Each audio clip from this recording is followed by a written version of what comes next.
Assalamualaikum warahmatullahi wabarakatuh. Sahabat Hikmah, segar sekali kan pemandangan di bawah kolam ini? Wah, ikannya cantik-cantik ya. Ada nggak yang hobi memelihara ikan? Ini dia dua ikan yang banyak dipercaya orang membawa keberuntungan, ikan koi dan ikan arwana. Menurut sejarahnya, ikan koi berasal dari ikan mas berwarna hitam yang melahirkan anakan cacat berwarna lain dari indukannya. Sejak saat itu banyak berkembang biak ikan koi aneka warna.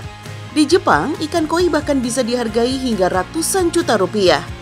Mirip dengan ikan yang satu ini, ya, arwana silver. Wah, apa tuh yang keluar dari mulutnya? Ternyata anakan arwana, sahabat Hikmah. Di farm arwana daerah Jogja ini, yang dipanen hanya anakan arwananya saja, sahabat. Dan yang menyimpan adalah indukan jantan di dalam rahangnya.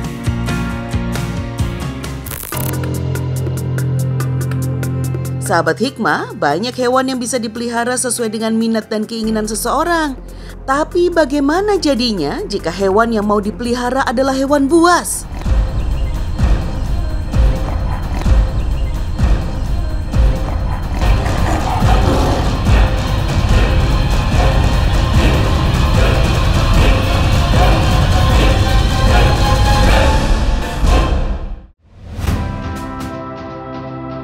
Sahabat Hikmah, Alshad Ahmad, sepupu Raffi Ahmad ini punya koleksi harimau benggala India. Hewan buas berbobot sekitar 200 hingga 250 kg dengan panjang mencapai 3 meter saat mencapai usia dewasa. Kalau dibandingkan dengan harimau Sumatera, bobot dan panjang harimau benggala lebih besar.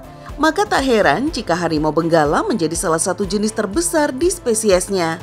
Harimau benggala adalah satu dari 5 jenis spesies harimau yang terancam punah. Namun, Alshad telah mengantongi izin resmi dari pihak terkait atas kepemilikan hewan buas ini.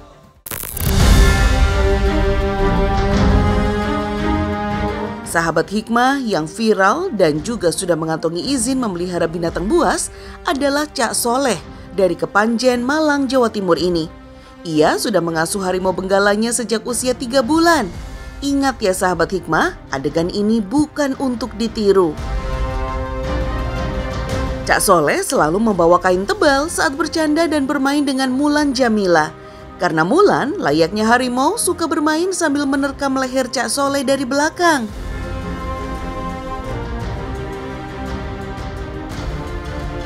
Harimau benggala juga terkenal sebagai hewan buas yang pandai memanjat dan melompat. Di alam, ia tidak hanya berburu di darat saja. Harimau benggala bisa mengejar mangsanya hingga ke atas pohon, terutama ketika mengejar primata. Wih, gagahnya. Harimau benggala dikenal memiliki lompatan yang jauh loh, terutama saat ia sedang mengejar mangsa. Kakinya yang kuat menjadi tumpuan saat mendorong. Assalamualaikum warahmatullahi wabarakatuh. Sahabat Hikmah yang dirahmati oleh Allah Subhanahu wa taala. Manusia dengan hewan memiliki hubungan yang tidak bisa dipisahkan. Sebab Allah Subhanahu wa taala menciptakan segala sesuatu di langit dan di bumi ini untuk kepentingan manusia. Dalam surat Luqman ayat ke-20 Allah Subhanahu wa taala berfirman, "Alam tarau annallaha sakhkhara lakum ma fis samawati wa ma fil ard wa asbagha 'alaikum ni'amah." Allah Subhanahu wa taala dalam ayat ini menegaskan bagaimana manusia menjadi pemimpin bagi seluruh makhluk. Artinya segala sesuatu yang berhubungan dengan kepentingan manusia untuk dimakan, untuk menjadi hewan tunggangan, atau untuk menjadi hiasan dalam kehidupan sehari-hari, pada asalnya adalah sesuatu yang dibolehkan oleh Allah Subhanahu wa taala. Namun tentu saja ada adab-adab dan aturan-aturan dari agama ini. Sikap baik kepada hewan-hewan itu berimbas bagaimana Allah berbuat baik kepada kita. Innallaha katabal ihsan ala kulli syai'. Allah Subhanahu wa taala mewajibkan untuk berlaku baik kepada segala sesuatu, termasuk kepada hewan.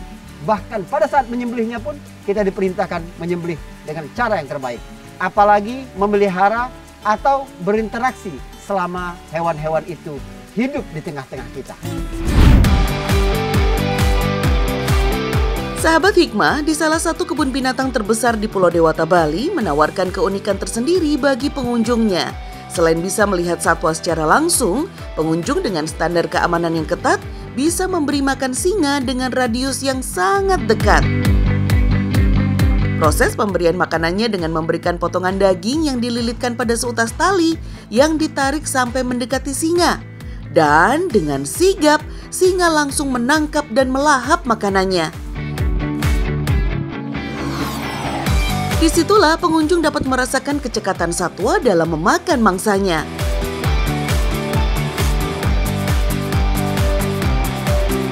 Salah satu objek wisata populer di Balikpapan adalah penangkaran buaya di Kelurahan Tritip. Di area seluas 5 hektar ini ada lebih dari 1.000 ekor buaya yang terdiri dari jenis buaya muara dan buaya air tawar. Meskipun dikenal buas, keberadaan pengunjung relatif aman karena buaya berada dalam kandang yang terkunci. Sensasi yang ditawarkan di penangkaran ini adalah pengunjung bisa ikut memberikan makan buaya. Sebelum melempar makanan ke buaya, pawang akan memanggil buaya-buaya agar mereka mendekat. Begitu makanan dilemparkan, maka buaya-buaya akan agresif memangsa makanan yang dilemparkan para pengunjung.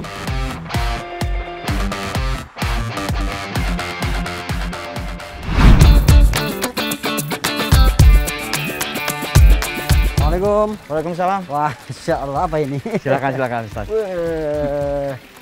Mas, sebenarnya apa sih yang dilihat orang kalau koi itu? Kalau koi itu yang dilihat dari jenis. Jenisnya biasanya kan ada banyak jenis nih. Oke. Untuk yang paling orang sukain itu dari patternnya. Jadi kalau koi yang bagus biasanya orang milih dari bentuk patternnya biasanya. Yang mana? Gitu. Yang mana misalnya ya? Misalnya kita coba kayak ini yang ada kepalanya bulat aja, itu dinamakan tanco. Oh, Itu gitu. primadona buat orang-orang gitu. Harganya jutaan ya? Betul. Selain itu, kalau tanco itu memang ikannya tidak terlalu banyak. Jadi jumlah ikannya tidak terlalu banyak. Jadi semakin sedikit jenisnya semakin mahal. Betul. Ya? Kalau kita di sini yang jadi primadona di sini biasanya ada kohaku, ada sanke, ada showa. Itu ikan yang biasa banyak dicari orang di sini. Kalau kohaku warnanya merah putih saja. Kalau sanke merah putih ada titik hitam. Kalau showa hitamnya lebih banyak, ada merah dan putihnya gitu.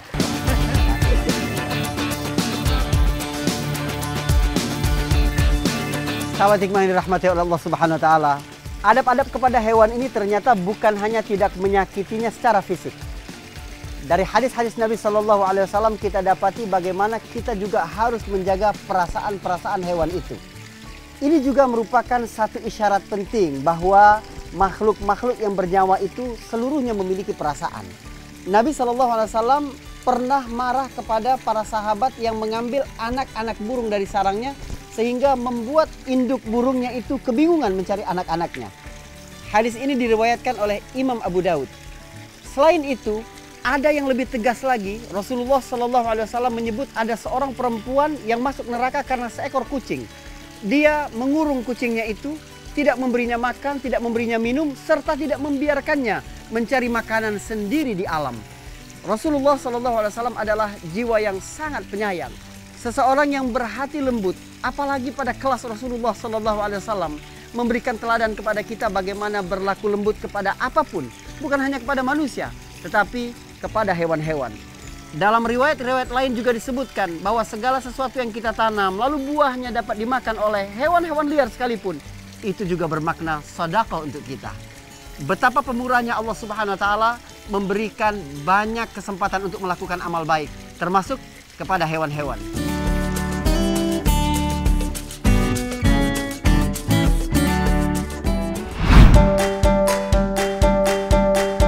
Sahabat hikmah, beberapa orang mengoleksi binatang. Selain hobi, juga untuk mengurangi stres dan kejenuhan. Sepintas, hobi ini terlihat membatasi keberadaan binatang yang seharusnya punya habitat yang lebih luas di alam. Ini justru seolah terkekang. Pada dasarnya, Islam tidak membatasi hobi pelihara binatang, selama hal itu dilakukan dengan cara yang baik. Hal ini disamakan hukumnya dengan memelihara hewan dengan cara diikat untuk dijadikan kendaraan atau tunggangan. Seandainya memelihara burung atau ikan itu dilarang dengan alasan menyakiti atau membatasi kebebasannya, maka pasti Rasulullah akan melarang para sahabat untuk mengikat onta atau kuda peliharaan mereka. Ini bisa besar banget nih, berapa umurnya nih? Iya, Ustaz. Ini ikan ini di sini ada yang sampai 10 tahun umurnya. 10 tahun. Oh, bisa 10 tahun ya. Jadi memang koi itu panjang umurnya. Subhanallah, luar biasa ya. Semakin dekat kita dengan makhluk-makhluk Allah ini, semakin besar pula keyakinan kita kepada pesan tauhid. Sebab Allah Subhanahu wa taala mengurus segala sesuatu ini dengan lembut, penuh kasih dan sangat teliti. Itulah sebabnya kita juga diperintahkan untuk memperhatikan hewan-hewan serta makhluk Allah yang lain. Afala yanzuruna ilal ibili kaifa khuliqat wa ilas sama'i kaifa rufi'at wa ilal jibali kaifa nusibat wa ilal ardi kaifa sutihat fadzakir innama anta mudzakir. Kita ingat Allah Subhanahu wa taala juga melalui ciptaan-ciptaannya. Selain melalui kalamullah atau firman Allah, di antara pintu penting mengenal Allah Subhanahu wa taala adalah melalui khalqullah, ciptaan Allah Subhanahu wa taala.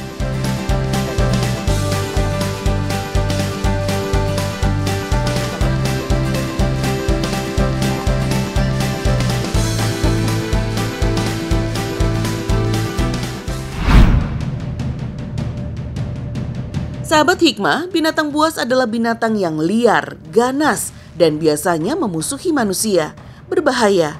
Tidak jarang juga merupakan makhluk hidup langka yang hampir punah. Memelihara binatang buas dapat dikategorikan sebagai perbuatan yang menimbulkan bahaya, baik bagi diri sendiri maupun orang lain, dan tergolong perbuatan yang tidak bermanfaat. Para ulama mengatakan hewan buas yang tidak bisa dijadikan sebagai hewan pemburu, hewan tunggangan saat perang, atau tidak halal dimakan, maka hukumnya haram. Akan tetapi, jika berbagai resiko itu bisa dihilangkan dengan membuatkan kandang yang layak dan aman, maka dikembalikan kepada hukum asal memelihara hewan, yaitu boleh. Apalagi jika ada manfaat lain yang bisa didapatkan dari pemeliharaan itu, seperti misalnya memanfaatkan kulitnya.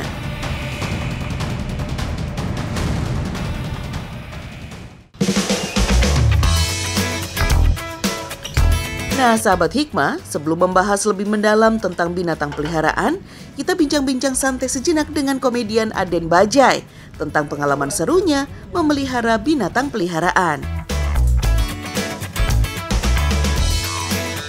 Assalamualaikum Bang Aden. Wah, lagi ngapain ini? Ini biasa Pak Ustadz. Ngurusin burung, masih makan, mandiin, bersihin kandang. Ini banyak banget peliharaan. Itu ada apa tuh dekat situ? Itu ada yang berkisar. Di belakang masih ada burung juga, ada ikan, ada kura-kura, ada kura-kura juga, iguana. Masya Allah, luar duduk, biasa. Pak Ustadz, duduk. Baik. Duduk. Wah. Ini dikasih nama nggak sih, Bang Aden? Saya kadang-kadang ada yang dikasih nama, tapi karena lovebird itu ada banyak warna yang sama ya, jadi saya nggak kasih nama tuh. Panggilnya ker aja, ker. Nah itu dah. Tapi mereka paham ya? Paham. Nabi itu punya hewan peliharaan dan Nabi beri nama. Oh, diberi nama? Iya, jadi ada onta namanya Al-Abba'. Ada lagi Nabi punya kuda namanya Luhaif. Ini hadisnya sahih riwayat Bukhari. Ya, Sahal bin Sa'ad cerita nama kuda Nabi itu Luhaif. Jadi dikasih nama. Jadi begini, artinya ada ikatan emosional yang personal antara kita sama hewan peliharaan kita. Itu maksudnya gitu. Bang Aden nih apa sih alasannya? Suka pelihara beginian? Karena emang dari kecil suka binatang. Oh, dari kecil. Dulu kecil itu suka banget sama kucing. Nah, kalau kucing tuh banyak saya kasih nama. Oh, kalau ada kucing yang, kasih nama. kucing saya kasih nama, ada yang namanya Kisah, ada yang namanya Cantik, ada yang namanya Mola, ada yang banyak kucing di belakang. Kucing. Oh, okay. Gitu. Saya kasih nama rata-rata. Cuma yang penting memang Bang Aden kita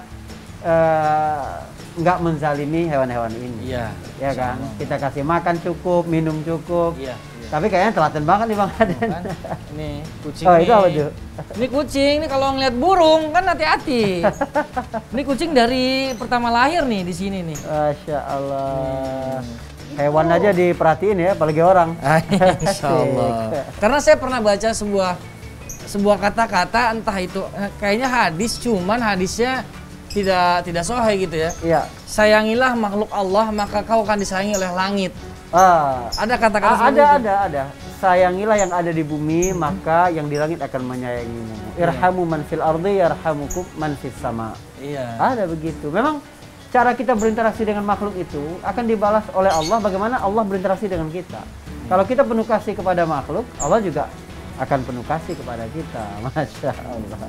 Jadi ada perlakuan-perlakuan khusus itu Bang Aden ya? Iya, Masya sebenarnya sih Allah. kalau kenapa saya tidak melihara kucing-kucingnya? Sekarang kan ada kucing-kucing macam-macamnya, ada yang pig nose, ada yang segala macam itu, Iya, yang Persia. iya. Saya senangnya kucing-kucing kampung justru. Masya Allah. Karena kucing-kucing kampung yang seperti ini yang jarang dirawat oleh orang.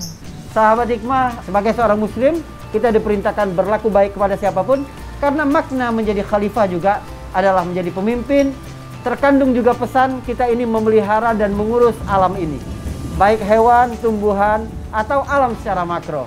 Inilah tugas kita sebagai manusia, makhluk ranking 1 di sisi Allah Subhanahu wa taala. Terima kasih Bang Aden, Masya Allah. Nanti saya bawa yang ini ya.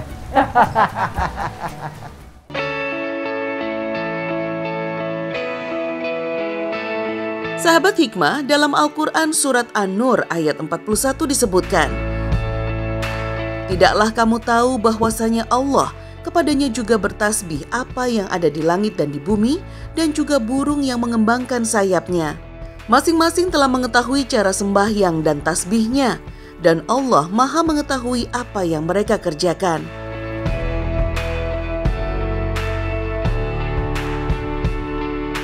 Burung sebagai salah satu makhluk Allah Subhanahu wa taala adalah makhluk yang bertasbih kepada Allah.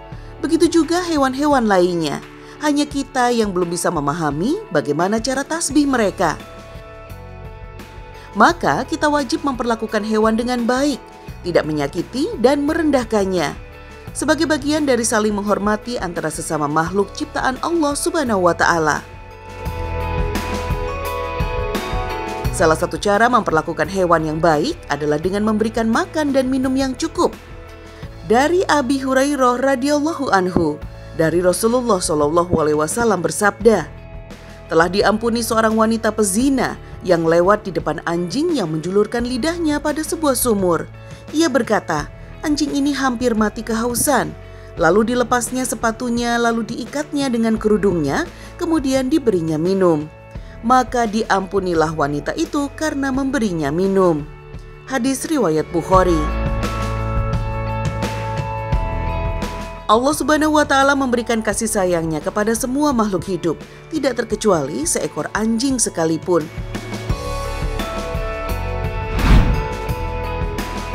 Merawat kandang hewan juga tidak kalah penting demi melindungi dan menjaga kesehatan hewan dan pemilik hewan peliharaan.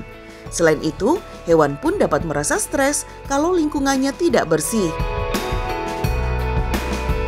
Kandang binatang yang bersih akan menjauhkan kita dan hewan peliharaan dari virus dan bakteri, menjaga kebersihan sebagai wujud keimanan kepada Allah. Sebagaimana Rasulullah Shallallahu alaihi wasallam bersabda, "Suci itu bagian dari iman." Hadis riwayat Muslim. Sudah semestinya sebagai pemilik binatang peliharaan, kita memberikan perawatan terbaik untuk binatang peliharaan kita. Kunjungan ke dokter hewan juga sangat disarankan. Upaya menjaga kesehatan dapat dilakukan dengan mengunjungi layanan kesehatan hewan untuk mendapatkan vaksinasi serta pemeriksaan rutin untuk memastikan kondisi kesehatan binatang peliharaan sejak dini. Rasulullah menegaskan setiap perlakuan baik yang diperuntukkan bagi makhluk hidup di dunia akan berbalas pahala. Demikian pula sebaliknya. Hadis riwayat Bukhari Muslim. Yang bagus yang mana? Kayaknya yang itu bagus ya. Yang ini. Iya, iya. Oke. Itu. Ini. Oh, iya, boleh deh, boleh. Warnanya lebih bagus. Siap. Oke. Masya Allah. Oh, dimasukin situ dulu ya. Ini. Ikannya saya packing ya Ustaz. Oh, oke, siap. Terima kasih.